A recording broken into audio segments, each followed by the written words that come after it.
Hello, everyone. Welcome to our seminar, Ensuring Sustainable Production of Broiler Flocks.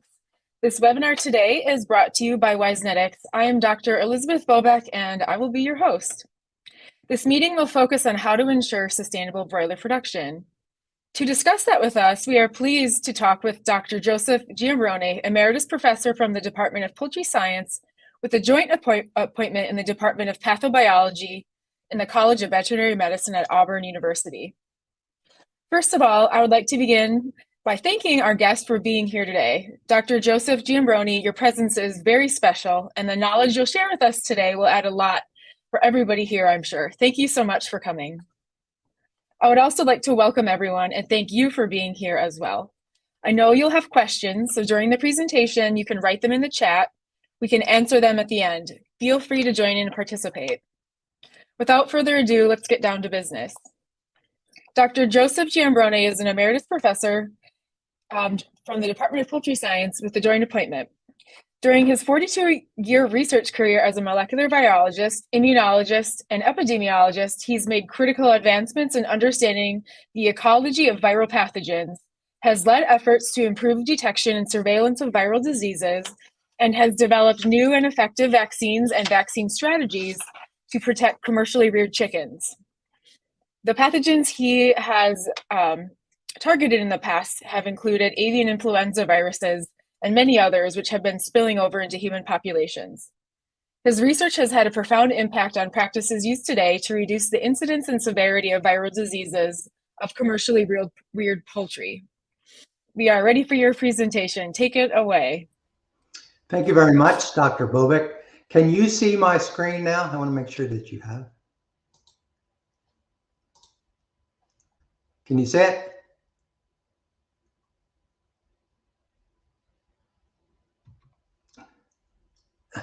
I'm hoping that you can see my screen. Let's see. Yes, we can. Okay, thank you so much. Okay, let's see. Okay, first of all, I'd like to thank the organizers for allowing me to speak on this, what I consider a very important subject. Sustainability is a subject that's come in vogue over the last 12 to 15 years, and it means something different to different people, but I found one on the web that I think kind of wraps it all up. Sustainability is a concept of meeting the needs of the present generation without compromising the ability of future generations to meet their own needs.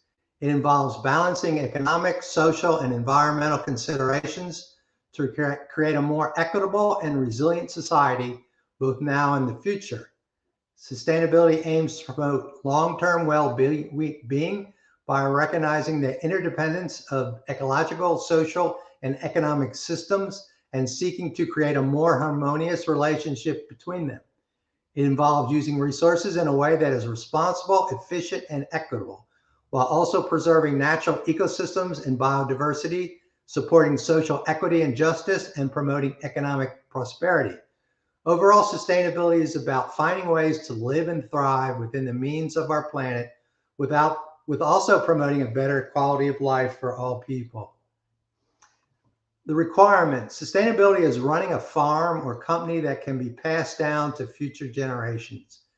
Sustainability requires that producers and farmers must consider impacts on the environment, animal welfare, economic indicators, productivity, and public health through the production chain. An extensive supply chain allows traceability, which show where the product is moving throughout the system and all the inputs into the feeding the chickens to the production of the meat. Let's get down to a few important things that we need to talk about. One of the most important thing is recycling of waste.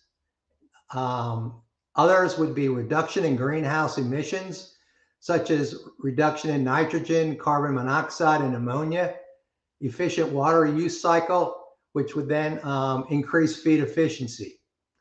Urging of consumers, poultry retailers, food service, and producers to have set net zero goals. Creating a net zero poultry supply chain will require partnerships and buy-in from all key stakeholders. And also what we've seen in the last 20 years, reduction in antibiotic usage. Monitoring ammonia levels in the house and our poultry litter treatment to reduce ammonia levels in the litter. The litter is one of the most important sources to increase these greenhouse gases to cause increase in carbon footprint. Plant vegetative buffers near exhaust fans to absorb gas and organic debris from exiting into the environment. Basically planting shrubs, grass, anything that then could capture this organic material that has these gases, as well as would have dander that then could contain infectious organisms like virus and things of that nature. Increase house insulation and add more efficient propane gas brooders to reduce carbon monoxide, which would reduce the carbon footprint from exiting the house. And this is something that we've seen a lot in the last 10 to 15 years. Prior to that, we didn't do a very good job of insulating the houses, which means we needed to use more propane gas. But with the cost of propane gas, I think companies are certainly getting that more under control. We certainly need to increase feed efficiency, and this will decrease production costs, which will result in decreased feed usage and reduced poultry waste. You can start in developing improved genetic selection. The basic breeders know all about what's to increase productivity, to decrease the amount of waste and food and water consumption. You need to have genetic stock, which will do a better job of absorption and utilization of nutrients. To develop improved feed ingredients, poultry mixing and pellet quality, that's certainly important to increase the digestibility of the products, to increase the feed conversion and reduce waste. Develop improved management and structural components. That would be things like the structure of the building, equipment, more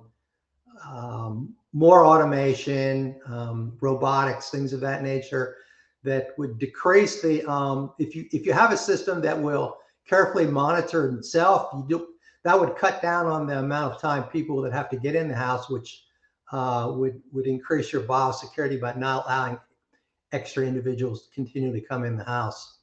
Improving poultry welfare and implement an effective biosecurity program. We all know the importance of that now due to influenza, which is probably the most important aspect that we're having to deal with now that could affect sustainability of poultry production.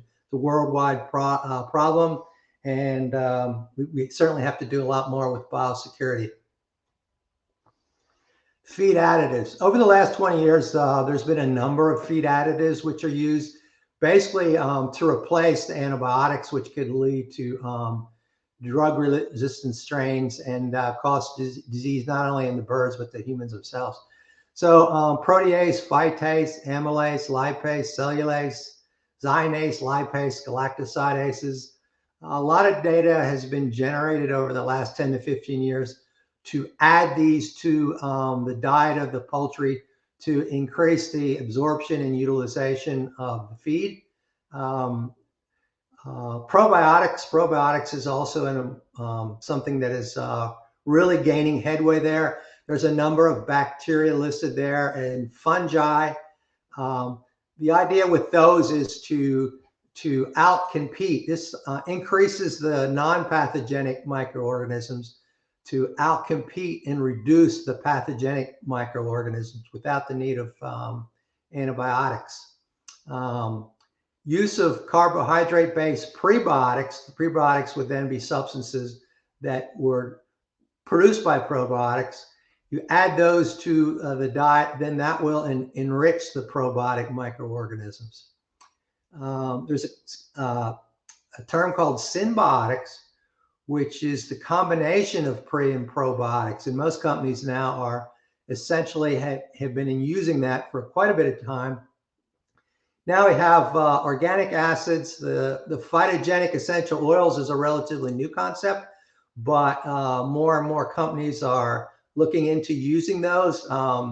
It gets down to the economics, how the cost effectiveness of using those.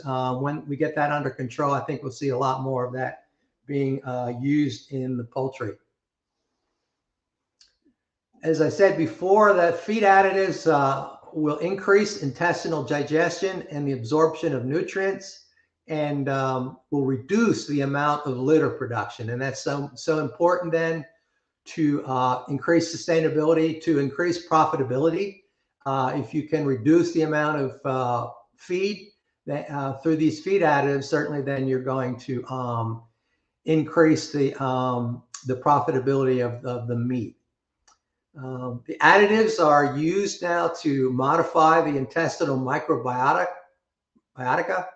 stimulate immune systems, increase biomass and stool bulking, reduce inflammatory actions, increase B vitamin synthesis, prevent pathogen colonization, specific Clostridium. We know how important Clostridium is in causing intestinal problems, as well as it can cause skin problems, gangrenous dermatitis, as well as enteritis.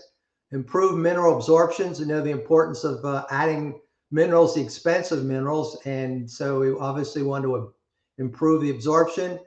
Enhance animal performance, decrease carcass contamination, and decrease ammonia and urea excretion. So all these then are certainly important, and feed additives will be continually used. And with time, hopefully the cost of the feed additives will go down as the production goes up. There's a lot of other things other than feeding that can reduce carbon footprint. And these procedural are things that individual farmers then could do in their houses then to reduce carbon footprint. Composting is one thing that we've been using for the last 10 to 15 years so that we could reuse the litter. Also, we found out that it can not only reduce ammonia, but it can reduce the amount of pathogenic microorganisms within the litter. And then also that composted litter, it will reduce the amount of litter when you compost it, which means that if you're spreading it on the fields, you will have less amount to use. And that's certainly important because the federal government now requires the poultry farmers to indicate the amount of litter tonnage that they can produce on a specific acreage. So the composting then will reduce the amount. Other things like switching to LED bulbs will increase energy savings as well. And all this will certainly increase profitability. Broiler requirements. Integrated broiler companies now more and more need to be environmental stewards. They need to be socially conscious, practice inclusiveness and gender neutrality, and be fully transparent and practice animal and employee welfare. We have the term now ESG, and large companies now are then given ESG numbers, and consumers of poultry or those even investing in the stocks of these companies can look at the ESG rating and then decide whether that's something that's important for them to buy the products or to invest in the company. The National Chicken Council has developed animal welfare guidance and audit checklists as a baseline by chicken farmers and processors to ensure all U.S. chickens are being properly cared for and treated humanely. And this is certainly important because in the past we've seen some bad actors who didn't do a good job of doing this. And when there are some inhumane practices, it'll find its way quickly on social media and cause a black eye to the poultry industry. So all that has been and will continue to be dealt with using this animal welfare guidelines. Feed must be carefully formulated, access to plentiful supply of clean water, adequate room to grow, professional veterinary attention, proper handling are all important factors in the management of broilers and the production of high quality food products. The public needs to know that professional veterinary care is extremely important, and that the birds are taken care of and produced not only for the animals itself, but to produce the high quality protein that individuals want to consume. Animal welfare includes environmental enrichment strategies to improve the physical and mental well-being of the broilers, and they're aimed at increasing the opportunities of birds to engage in natural behaviors and decreasing potentially harmful abnormal behaviors such as feather picking. The industry has done a fairly good job to control this, because if you obviously have feather picking, you're going to end up with carcass problems and possibly disease problems to the skin, which could show up in the carcass contamination. Current enrichment practices in broiler houses are relatively new. We've been doing food shavings for a long time, but things like bales for scratching, natural light through skylights to promote bird activity and perching structures have sometimes been installed. The skylights that I've seen have not been particularly helpful, because the birds tend to want to move away from the light. It creates heat and things like that. Perching structures, sometimes people have indicated in broiler houses, how much they've been used is still really needs to be determined. The birds need a maximum limit for daily growth rate and an increase in the space allotment. These would all be involved with the data that's generated by the industry and the groups that are overseeing this, the welfare groups. Limiting ammonia concentrations to be less than 15 parts per million is extremely important. We know that ammonia damages the lungs, and you can end up with birds breathing in dander and infectious microorganisms, which can increase things like air saculitis. And get the environmental lighting to at least 20 lux. There are some times when the house may be dimmed or darkened to give the birds rest. Some companies will have a lighting program where there's some reduction in light, but often a lot of companies are not really following any type of environment lighting program other than full light. Sustainability and welfare require a delicate balance. This is so important that the industry can spend quite a bit of time with welfare.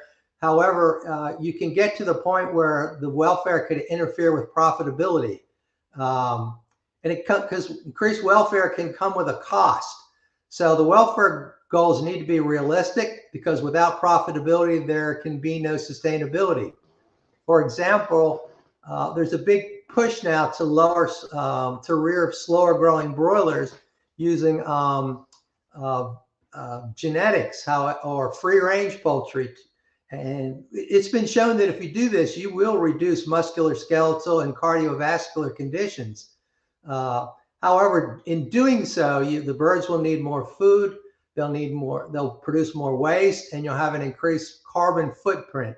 So there's a balance here between the welfare practices and profitability.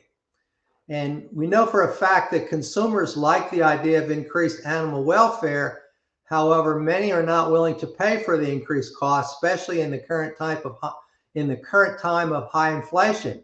Consumers now, we know when the cost of the free range or organic or cage-free hens, all that they're interested in getting, but unfortunately that comes with a cost, and consumers may not be able to pay for these.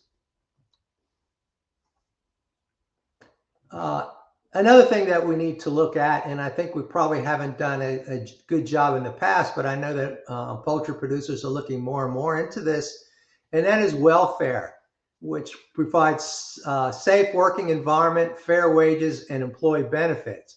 In most broiler farms, it's family operated, but the wages come into effect in the larger aspect, the hatching and in the processing. However, as the poultry farms become bigger and bigger, they often need to bring in laborers then to help with the daily chores that need to be done as far as picking up any dead birds, recording data, and things of that nature, cleanup. And so those new employees, often which are migrant workers, they need to be given fair wages. Farmers should receive adequate payment and transparency with required farm upgrades. This is always, well, not always, but it has been a problem with some companies in the past where farmers have tried to unionize because they feel like the company, the integrator, has pushed to make the farmer then to require these constant upgrades. But these upgrades are shown by the company that they will pay back quickly.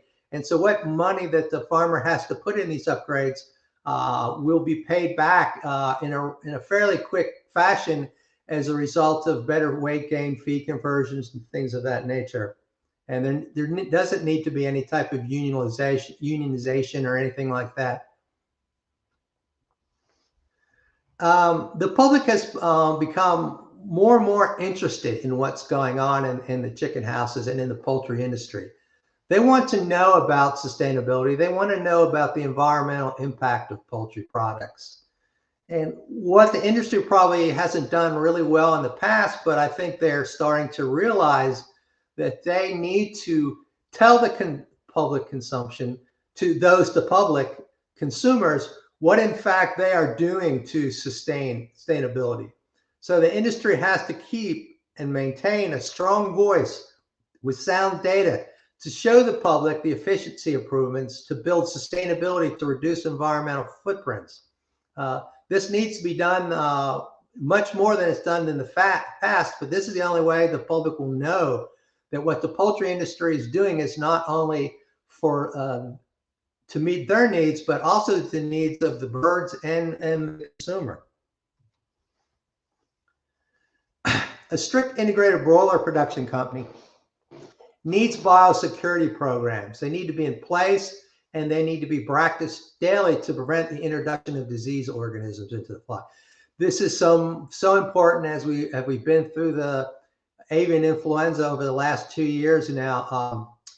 In the past we've done a fairly good job of biosecurity, but as the time goes by, we can find out that we can continue to tighten up on biosecurity and show the farmers how important it is not only to have the placards in place, but to practice them, because as we know, when influenza gets in there, it can be devastating.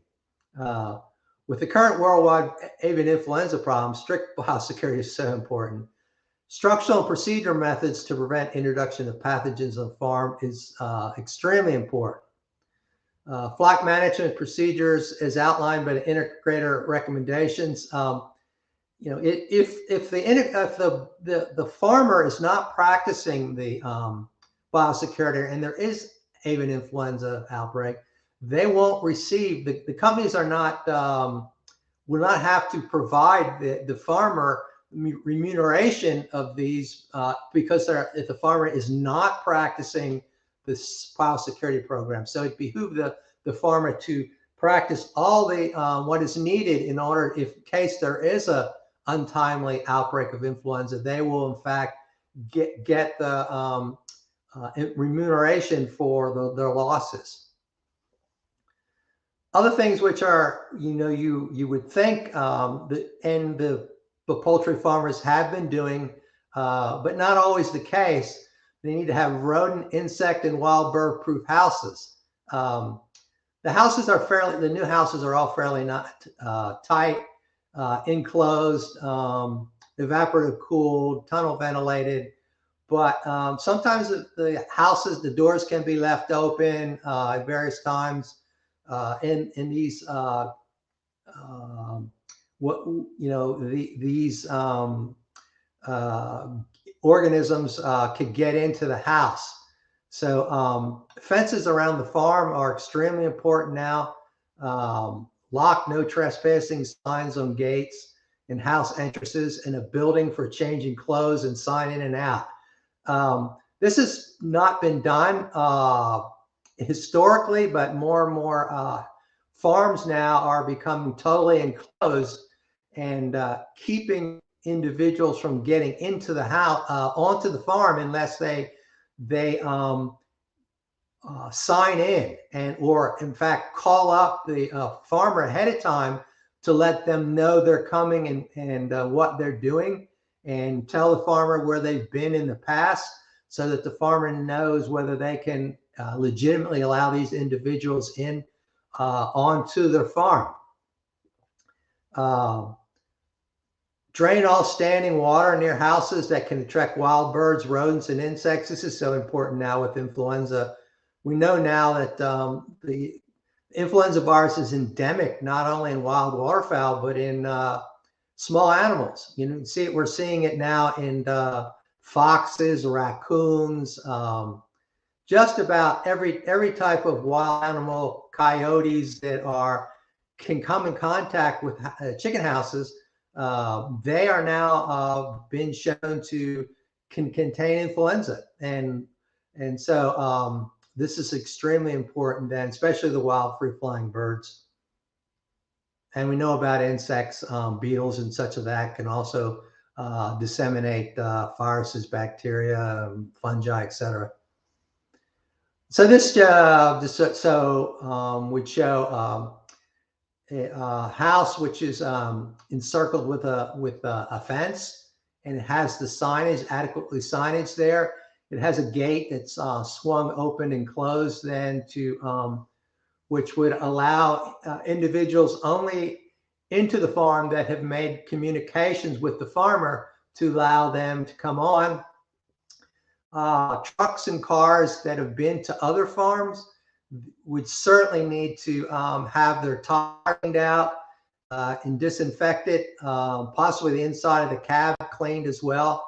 And some of the larger farms really are having truck dip areas where when the vehicle goes in, it will then wash the tires. Also, some of them have actually a sprinkling system which it could go over and disinfect the vehicle as it goes through. Rubber disinfected or disposable boots, coveralls, hairnets, these are a must. Disinfect equipment, vehicles. In the past, not too much with the broiler farms, but in large layer operations, there's been sharing of equipment or vehicles, and that's certainly a no-no. Don't enter other poultry farms or attend live bird markets, bird shows, or visit backyard outdoor rearing flocks. Individuals that are working on farms would have to sign a waiver saying that they don't have live birds and they're not around any type of live bird markets. Farm workers must be vetted and taught to follow all company policies by farm owners, and if possible, be interviewed by company service personnel. This basically shows, it's not particularly in great focus, but it shows individuals that are on a farm with hairnets, disposable hairnets, gloves, booties, coveralls. In this case, they have removed the bird from the house, and this would only be done if you want to examine the birds, do a post-mortem, do some testing, or bring the birds to a diagnostic lab. Obviously, you would never bring a bird outside and then bring it back into the house. But this is what we need to see on really all poultry farms, the disposable ones, because when you're cleaning, you don't, when you're washing clothes, fabric clothes, sometimes you may not totally disinfect, but the disposable ones are really, they're more expensive, but they're really the way to go. The new system of having an anteroom should be involved in all new construction.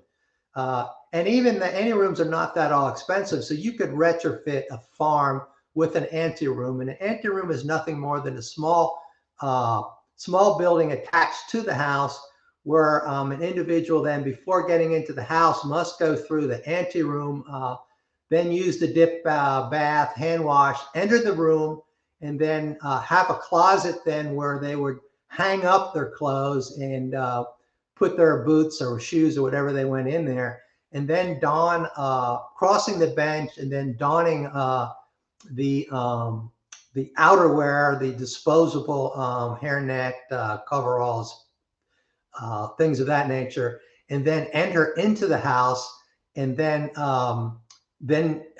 go back through, and then all that material then would be discarded, and the farmer then would have to then to destroy it. Now, if the farm can only afford one anteroom, then after the individual went through that house, then they could exit the house in another area and then go into additional houses on that farm. Foot baths are slowly, liquid foot baths are slowly being replaced with dry sanitation powder, which has some type of bleach in it, which would stick to the bottom of the shoes. And this is basically if you're using rubber boots. And because the foot baths themselves have liquid in there, they pick up organic matter so quickly that within a day, the foot baths would have to be washed out.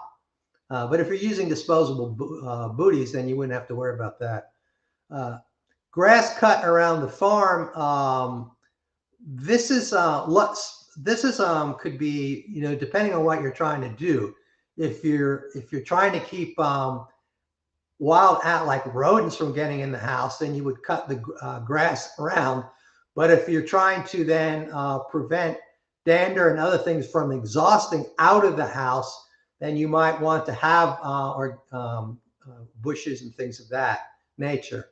Filling in low spots is certainly important because it would harbor water, which then could harbor bacteria, bringing in wild birds and things of that nature. Mortality and composted litter. Usually the companies will have methods that they want the mortality disposed of, either through rendering, picking up for rendering, or refrigeration, or composting, or incineration, to follow the company approved methods.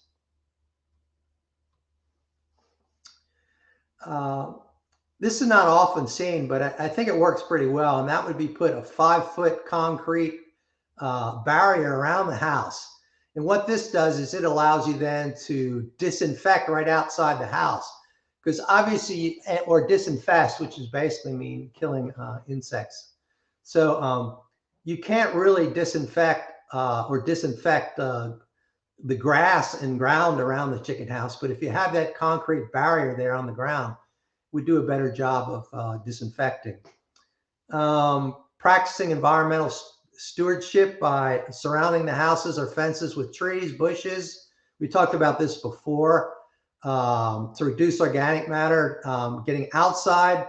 We know that feathers and dander can blow infectious organisms. The USDA has shown that this feather and dander can contain infectious viruses and can be blown up to 1 to 2 kilometers from a house into another house or another close farm. And that's why the USDA wants farms at least several kilometers away from existing farms because of the high-speed air blowing out the organic matter, which may then contain viruses.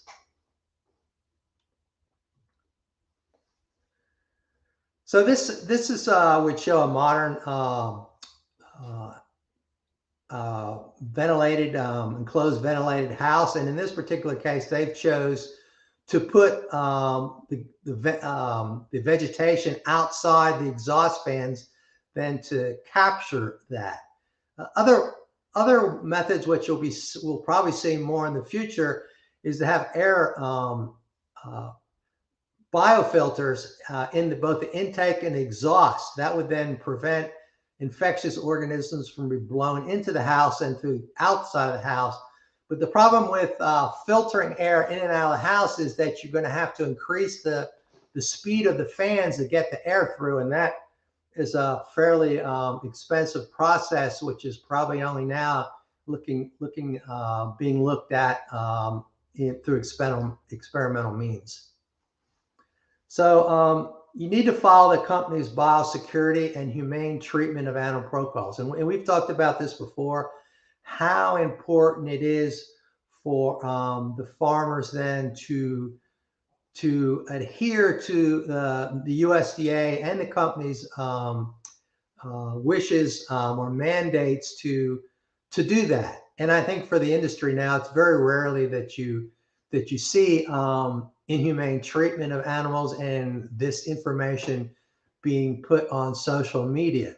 And so if any of this happens, or you get increased mortality, this needs to be important. And you know, the broiler servicemen, you normally visit houses at least 1 to 2 weeks if during the grow out, preferably more within the first week.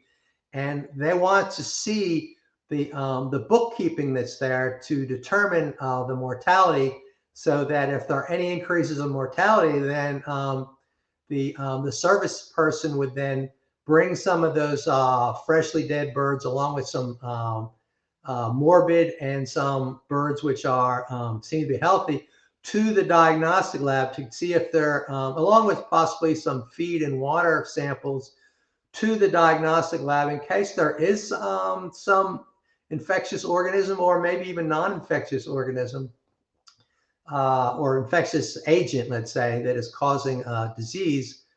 In order to get a rapid diagnosis from the diagnostic lab, this material needs to be adequately sent to the diagnostic lab as soon as possible.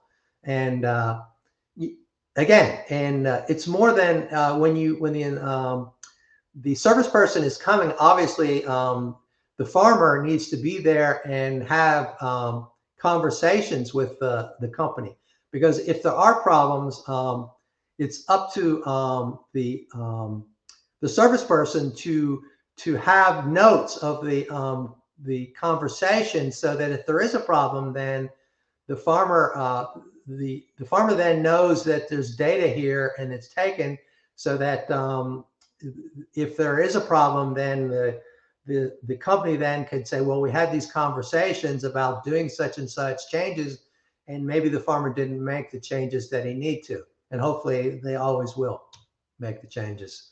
So sanitation and hygiene are so important. You know, we talked about the sanitation and hygiene of the individuals and the equipment entering to the house, but what's in the house needs to be taken and cleaned regularly.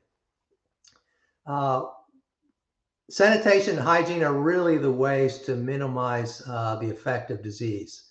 In order to have a good welfare, you have to have an optimal environment which promotes performance in bird welfare. This goes without saying. Procedures in between flocks. You know, the broiler farm, depending on the type of broiler that's being raised, could be in the house anywhere from 5 to 10 weeks. And so during the longer phases, the 8 to 10 week phase, there's a lot of organic matter in there. And so it needs to be dealt with. Certainly, whether it's a disease or not, you need to remove and decake the litter, and check the litter around feeders, brooders. Check it for darkling beetles, which are such an important problem, not only because the darkling beetles will contain infectious organisms, but birds will eat them, and then they will not get the nutrients they need from the feed. So windrow composting or poultry litter treatment, or top dressing litter in the brooding area, or totally replacing litter. All these things can be done, as well as heating the house to 100 degrees for 24 hours. This is normal. The heating normally takes place during the summertime when it's already hot. Heating a house during the wintertime would not be cost effective because of the increase in propane. One thing that's can be done and should be done is have at least 14 days in downtime between flocks. And if there's disease, the longer there is. The longer the downtime in between flocks, the less likely you're going to have gases like ammonia and things like that, as well as infectious organisms. So washing and sanitizing equipment inside out of the house are so important. Clean and disinfect water systems with improved sanitizers. That has to be done with the enclosed nipples, because if you don't, you're going to get biofilm in those nipple systems, which will block water. It'll also block any type of vaccines or other type of medicines that you're putting through the sanitizers. You must get rid of the biofilm. Rodent bait stations must be checked, make sure the bait's there, and look to see if there's any fecal material in there, rodent material, both inside and outside of the house. Checking fans, curtains, insulation, brooders, feeders, waters, drinkers, all the computerized equipment. Emergency generators is so important. If you have 4, 5, 6, 7, 10 houses, and they are being powered through whole house ventilation. If the power goes off and the generator doesn't kick on, you're going to end up with mortality. Airing out the house in increasing downtime will certainly reduce the carbon footprint, as well as reducing organic matter and any infectious organisms which might be in the house. There's multiple ways to decake litter if you're not going to change the litter, and that would be, there's a Rototiller, which is a fairly simple, cheap way to do it. Or there's a litter separator, sometimes referred to as litter bugs, more expensive, but they can rapidly do it, especially if you have large houses. Some of the new chicken houses are 60 feet wide by 600 feet in length. You could have 5, 6, 7, 8, 10 of those. And so obviously a rototiller is not going to work for those. It'll allow, if you decake litter, allow reuse of litter, provides a dry, clean litter source. Again, top dressing litter around brooding areas would be important. And if it's dealt with equipment, would only take a couple of days. So this would be, the old-timey way over there on the left would be the rototiller. That would be for small, older farms, but the newer farms would have to have something you see on the right side there, which could then scoop up to decake the litter, clump litter. Washing down equipment is so important to remove organic matter, reduce carbon footprint. Washing fans, if you don't clean your fans, you're not going to get the efficacy of the fan. You're not going to get the ventilation, the air moving the way it is, and it's going to increase your power bill. Again, washing and cleaning out the cooling pads. If that's not done and you have organic matter in those cooling pads, again, you're not going to get proper cooling of the chicken house. This shows you the evaporative cooling pads. And this has solar panels on the roof. We're seeing more and more of that to subsidize the heating. In the first couple of weeks of the chicken house is when you really have to heat the house. After that, normally not, unless it's in the dead of winter. But so the cooling pads to cool it down, and then the solar pads then would be used to heat it up, or maybe used to other solar panels used to control other electrical devices within the house. Windrow composting is so important. Do it at least once a year to reduce the amount of footprint and also reduce organic infectious organisms. This would be involved in whole house clean out. The final steps, obviously, all this needs to be done at least 24 hours prior to bringing in the birds to run the feeders, run the waters, making sure everything is there properly, begin preheating and possibly have the service person there to examine it, make sure all the equipment is running properly before bringing in the chicks. And this is a house, obviously, that's ready to go. You can see how clean it is. You can see how the brooders are there, ready to go. You can see the lighting. It's just a house that is inviting for the chicks to be laid down. Starting the chicks properly in the first 24 hours is so important. On the left side, you could see the birds there maybe a week of age. And then on the right, you would see basically birds which are about ready to go off to the plant. And this would be, a modern poultry farm where you could see the number of houses they produce.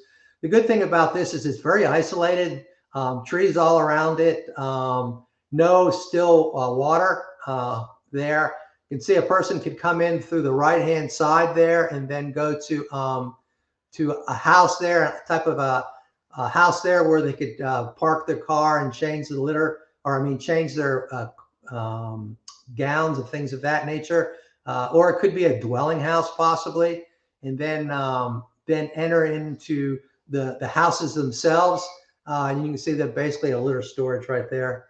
So that pretty wraps up what I had to say, and I hope that you found the information useful, enjoyable, and I will then entertain any kind of comments, questions that you may have.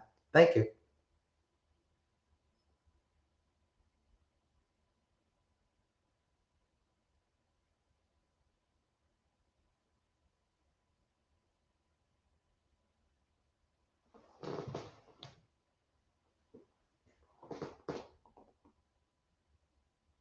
But it looks like we do have a series of questions. Some of them are a little bit overlapping, so I'll kind of ask a big picture question to you. Out of all the strategies that you presented, which ones do you think are most critical to implement if they're not already in practice? Well, that would certainly, I would say I would leave a lot of that up to the company themselves. They would provide the service persons to look at that, and I'm sure they have a checklist, but I would say the most important thing then would be to know the history. I mean, if your flocks, the farms are rated by the companies from top to bottom. And if a farmer is finding itself near the bottom, it's up to them to then work with the integrator to find out what situations that are not employing that would allow them to move up the chain so that they are more in line with the top growers. But obviously, I mean, the companies are going to provide the feed and water, so it's then up to the farmer then to provide an environment. And I would say the environment would be obviously to have to provide a clean water, clean litter, clean air. So important to have air and water, I guess, would be the most important thing, and litter. So all those would then benefit the birds themselves. Yeah, that makes total sense. Do you have any recommendations for sustainable broiler production, especially in terms of biosecurity, for people that might be in countries that have, limited access to veterinary care, or, different poor infrastructure or different raising conditions? Like what would your best recommendations be? Well, if they're having problems, let's say a respiratory disease problem, which is coming in from ventilation, then it would be obviously then they would need to remove any wild birds or animals that would be close to the area where the intake was. If they're, let's say, external parasites that are a problem, or maybe even internal parasites, those would be brought in by the workers. And so in that particular case, coveralls, boots, things of that nature, because really humans and the equipment that they bring in are most likely to bring infectious organisms in. So I would say gets back to sanitation of hygiene, not only for the chickens, but for the individual. The individual needs to make sure their hands are clean. One thing that's overlooked a lot is cell phones, watches, Yeah. notes and things of that nature, cameras. All those things need to be cleaned because individuals going from farm to farm can bring in infectious organisms. So I think it's up to the individual who on the farm to not only make sure that the inside of the house is clean, but outside of the house is clean, and what they're bringing into the house has been as clean as possible. Yeah, so would you say maybe the biggest challenge is training people to understand where the risks are for biosecurity, or getting them to follow through? I think every grower or farmer needs to have a list that comes from the company, which indicates all the things which are necessary to have birds which produce efficiently. And that information needs to be relayed to the farmer, and that needs to be there for not only the farmer, but anyone who enters the house. So education is so important. Education, you can hand somebody the information, but it's up then to the integrator, the company, then to follow through and make sure that the farmers and the workers there are doing what they're supposed to do. I mean, if you have people that are around wild birds or game birds and things of that nature, and they're coming into chicken houses, and obviously those individuals need to know. And I know that the USDA has done a fairly good job of putting up the information in Spanish. You've seen it now in Portuguese, even in Chinese, so that the workers, whomever they are, would be able to read and understand. So I think it has to do with education, sure. Yeah. So from an overall sustainability standpoint, do you think that the chicken meat market is doing a good job of advertising their sustainability practices? Like, how will consumers know if they want to support sustainability? How would they know who to support? Well, that's really important, and it's a question that is something that has just really come forth in the last, I would say, 5 to 10 years, because you're seeing these labels in the grocery store to organic or free range. What exactly does that mean? But so I mean, it's up to the integrator then to get out that information, to do a better job of posting it. And as I said before, these companies are rated by ESG. So a consumer could go on the internet and find out what the ESG rating is, let's say of Tyson's or Pilgrim's or Sanitation and any of these big companies.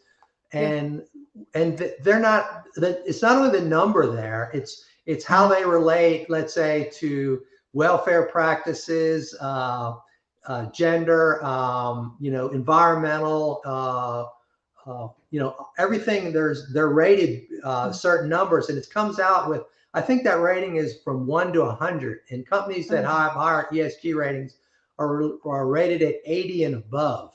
So it's up to the poultry industry, in fact, to do that.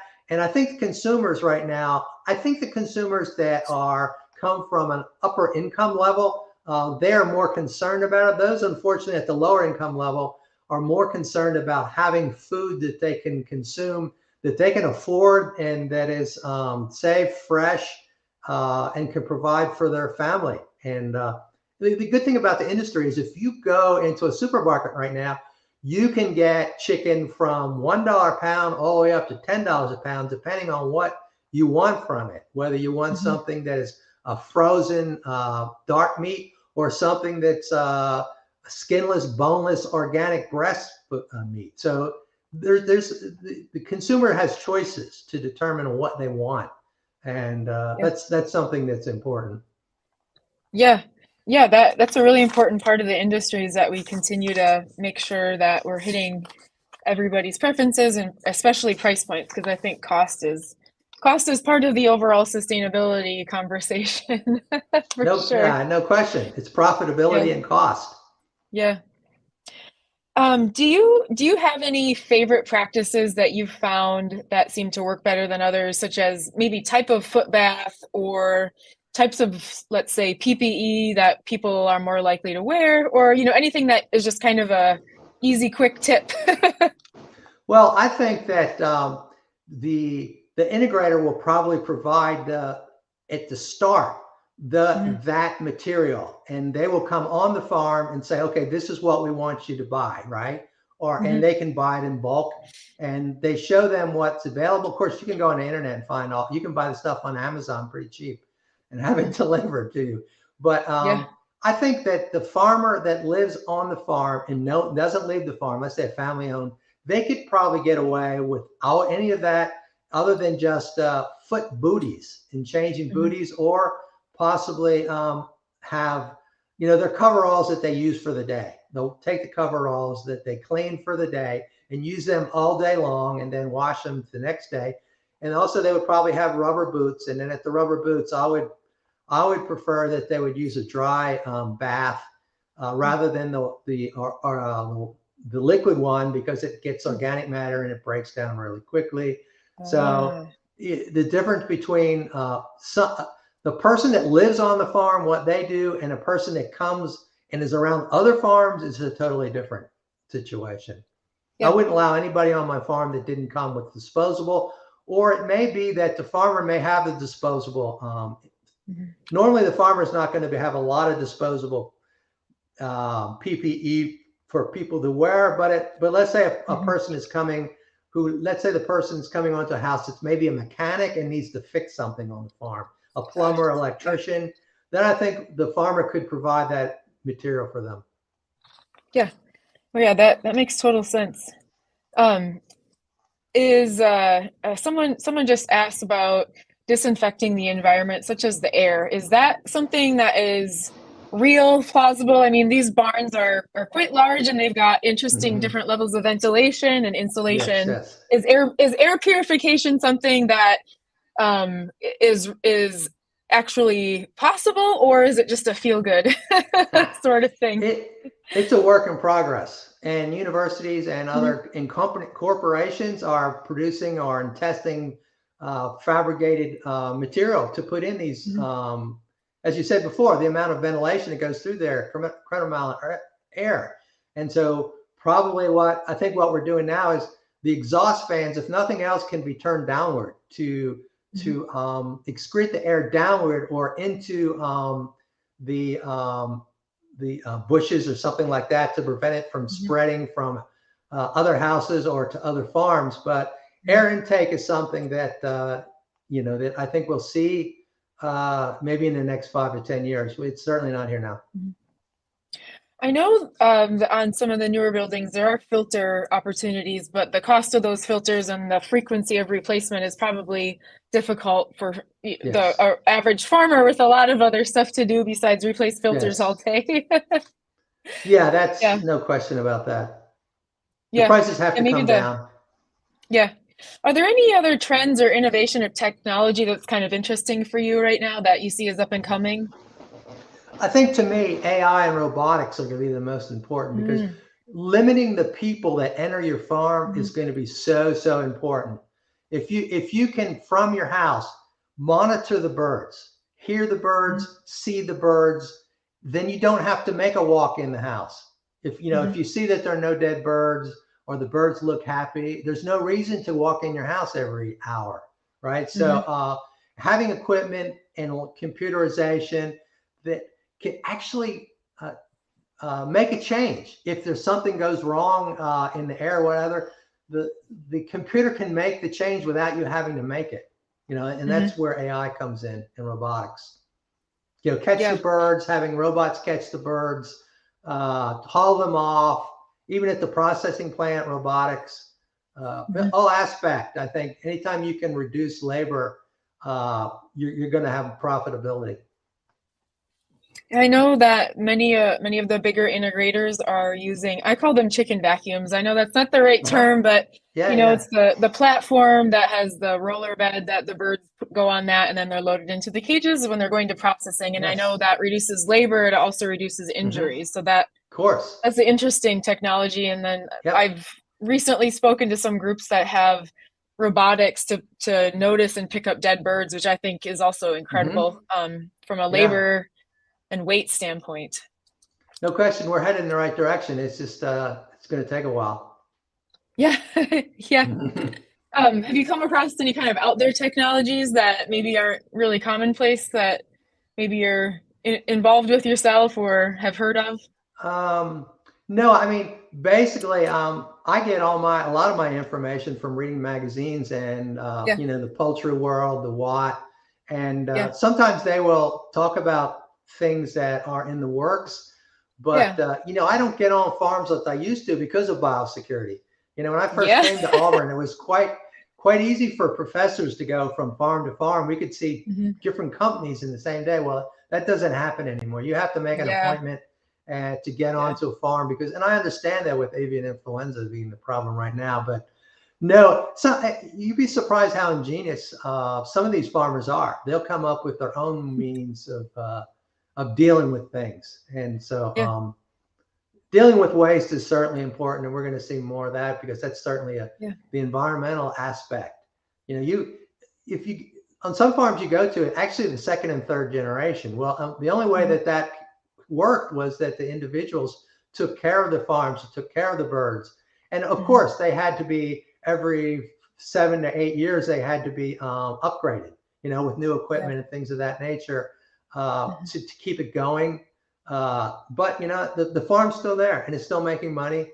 And so many of our students, incredible in poultry science, came from poultry farms where they grew up around poultry and they know poultry and but now they're getting education, scientific backed educations, which surely will show them why they did what their Mhm. parents did and the science behind it. Mhm. Ah, that's really awesome. They have a feel for the birds, but can glean a little information that will go really far for their future. Yep, that's sustainability. Yeah. Oh yeah. Well, is there anything else that you find important, maybe that the webinar listeners would like to hear about? Well, I'll say this, next month in May, I'm going to be talking about avian influenza. So Ooh. to the same group. So we're going to go dive in really where the influenza has gone over the last year or two, and more about biosecurity and vaccination and things of that nature. And we'll rehash some of the same things, but I think it'll get people up to date where we are after the disastrous Yeah. 2022. Yeah. Oh, I'm really excited for that. It's nice Okay. to hear from experts and have an update that's information all in one place because the mainstream poultry media has pieces, but not all Yep. about the same topic in one area. So it's really exciting. Well, thank you again for your excellent presentation. You've done a great job of putting this relevant info and all in one place, and it sounds like the audience really appreciated your knowledge as well. Thank you for your contribution to the day. My On behalf of pleasure. the Wise On behalf of the WiseNetics team, I'd like to thank everyone for attending the webinar and also for participating. Your questions are great and they really drive a good discussion after the fact. Many thanks again to the people that are backstage. They always contribute to the dissemination of quality content on poultry production and farming. They keep everything up and running. To wrap it up, I invite you to follow the Poultry Podcast Show. I'm one of the hosts on all digital platforms. In our episodes, we bring cutting edge insights straight from the brightest minds of the global poultry industry right to your ears. The link for the Poultry Podcast Show's website will be available shortly here in the chat. Thank you again, everybody, and have a great day.